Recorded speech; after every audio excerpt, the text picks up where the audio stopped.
what happens is that the males obviously are selected for their ability to move up dominance hierarchies. Obviously, because the ones that are at the top of the dominance hierarchy reproduce preferentially. And so that means the male dominance hierarchy becomes a method of selection. But then allied with that is the female proclivity for choice on whatever dimension the dominance hierarchy happens to be arranged. And so then female sexual selection also becomes a radical, non-random selector of what genetic material is going to move into the next generation. And so I fail to see how any of that can be separated from the emergence of complex nervous systems and mind over the course of evolution. Because creatures aren't making random choices. They're not random at all. So we even know such things like, imagine a peacock's tail, and it's covered with eyes, which is quite interesting because eyes, of course, attract attention. And lots of animals have evolved eye-like markings. Like moths, there's moths that when they unfold their wings, they have two big eyes on the back of them. And that's to keep birds from eating them, right? Because the birds don't like being stared at, so they stay away from the moths. But so a peacock's tail is nothing but eyes. So it's very attractive and it shimmers and there's something about it that's beautiful, which is quite interesting too. The females have obviously been selecting the male peacocks for beauty. They have this insane tail. Well, so the evolutionary biologists have thought, well, what possible utility could that tail be? Is it just maybe the females got fixated on tail, so to speak, and you got a Baldwin effect loop going there, and the male peacocks just got bigger and bigger tails, and it's just like an evolutionary dead end. It's a positive feedback system that's gone out of control. But they have done things that look at the symmetry and breadth, say, or the symmetry and size and overall quality of the male peacock's tail as a marker for physical health. So reduced parasite load, for example. And it does turn out that the healthier male peacocks have better tail display. And so what the females seem to be doing is using some marker or some set of markers as a proxy indicator for health. And I think you could say reasonably that female human beings do the same thing to male human beings. And there's some of that vice versa too. Like we evaluate each other, for example, for symmetry, which is one of the elements of beauty, because healthier people tend to be more symmetrical. And lots of animals use symmetry. If butterflies won't mate with another butterfly if it deviates from symmetry by the tiniest amounts you can imagine. So symmetry is a marker, and there's other markers like shoulder width to waist width is one, and waist width to hip width is another. That's usually what males use that to evaluate females in part. So there's lots of markers of health. But it also looks to me like the data worldwide seems to indicate that so imagine that women mate across dominance hierarchies and up, socioeconomically speaking. And on average, across cultures, women go for men who are about 4 to 5 years older. It varies. In the Scandinavian countries, that's shrunk a little bit, but not that much. And in other cultures, it's bigger. I would say that depends to some degree on difficulty of establishing economic independence, right? Because in richer countries, it's easier to have enough economic independence if you're a male to be a useful participant in the process of having children.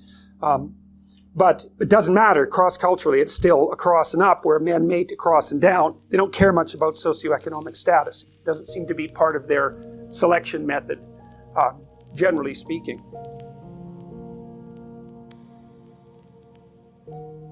I think that part of that is also the ability of women to select for male health. It's something like that, because it isn't only that. Because if you're healthy and energetic, you're much more likely to be successful, because it's very hard to be successful if you're ill, obviously.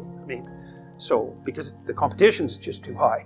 And both genders, both sexes select each other for attractiveness, both select for intelligence, both select for personality, although there are differences there in terms of what's stressed. But So I think you can derive a couple of things out of this, and this is where I think people are different than other animals. Importantly different is that, so you imagine that there's tremendous selection pressure towards the production, let's say, of men who are good at climbing male dominance hierarchies, or climbing the male dominance hierarchy. But the thing that's so interesting about people is that we've multiplied our dominance hierarchies.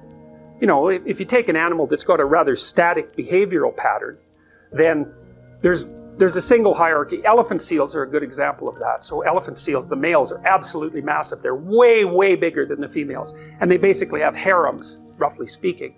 And they use physical prowess as their marker of status, essentially. And obviously size is a huge part of that, because otherwise the male elephant seals wouldn't be as... They're massive, these things. They're absolutely enormous.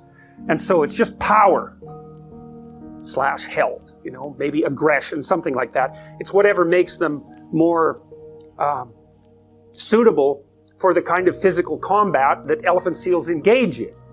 So, and the degree to which power is associated with dominance status in those sorts of situations seems to be associated with the size differential between males and females. So the more power is an issue with regards to male competence, the larger the males are compared to the females, and the more likely the males are going to have a harem relationship with the females. And you see that a little bit in human beings, because men are bigger than women. They're not overwhelmingly bigger, that's sexual dimorphism. And you know, there's some men that are smaller than some women, but on average men are taller and they have more upper body strength and so forth. So there is a power element to male competition, but it's not as extended as it would be among animals, say like elephant seals. So in the elephant seal, you see maybe there's one stable set of traits that's being selected for that makes the males more likely to reproduce. But human beings, we're very weird creatures because we're so conceptually flexible. And so what seems to have happened, maybe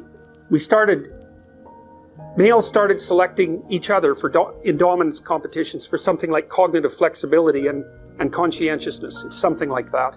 So that would be the ability to abstractly represent the world, and then the ability to operate effectively within it, to represent yourself socially in a way, and then to carry through with that, because that enables people to trust you. So it's something like that. And so that produced cortical expansion, and then women were selecting men who were good at that, and that produced cortical expansion. And then there's an arms race between women and men with regards to intelligence. So the women kept up, or they certainly kept up with intelligence as the evolutionary cycle continued. But one of the consequences of selection for cortical expansion and increased cognitive flexibility was that the number of dominance hierarchies that human beings could produce started to multiply, right? Because there's all sorts of ways that you can be successful. You think about how many ways you can be successful in a modern culture, and you can be successful in dimensions that aren't really even associated with each other. So you can be successful socially, that's what an extrovert would do. You could be successful in terms of intimate relationships, that's what an agreeable person would do. A disagreeable person would be more successful with regards to competition. A person who's high in neuroticism would be trying to protect themselves and to establish some sort of security. An open person would be looking for a flexible, creative environment. And so there's this multiplicity of ways that you can establish a dominance hierarchy and be successful in it. And if you're creative, you can come up with your own damn dominance hierarchy, which is exactly what you're doing if you're creative, right? You spin up a game that's your game, and then you make the rules. And that's hard, because if you make a new game with new rules, it's hard to monetize it. But you can be the best at playing that game, and so that's a huge advantage to being creative if you can pull it off. So then you think, well, what's happened among human beings is the multiplication of the set of possible dominance hierarchies, so it's become very broad. And then you could say, well, what's driving selection now is the ability to be successful across multiple sets of dominance hierarchies. And that accounts, at least in part, for our cognitive flexibility. And so that's really what a human being is. A human being is a creature that has high potential for succeeding across a very wide range of potential human dominance hierarchies. And so that gives us our transformative psyche. That's the niche that we've both produced and occupy. And I think it's out of that hero mythology emerges fundamentally. Because I think what the hero is, the mythological hero, is a representation of that part of the psyche that's particularly good at being successful across sets of dominance hierarchies. It's a very, very biological way of thinking about it. And I've thought about this for a long time. I can't see any way that just can't be the case. I mean, how else could it work? If we had a fixed behavioral pattern like beavers, you're the most successful beaver if you build the best dam, it's like, fine, then you know what's going to be selected for. But that isn't what people are like, and it's also why we're so multi-purpose, We have hands. What's a hand for? What's the evolutionary function of a hand? Well, you can't specify that. You could say it's something like, well, a hand is useful for doing a whole bunch of different things with.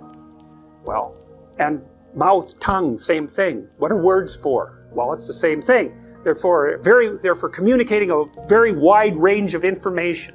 It's something like that. So we're these weird general purpose animals. We're not great at any one thing, but we can swim better than most terrestrial animals. We can run faster than most animals, and we can certainly run longer, like a human being can run a horse to death over the course of a week if they're in good shape. So we're really good at being a multi-purpose entity, like a rat, they call rats weedy species because they can be anywhere. They don't have a specific niche.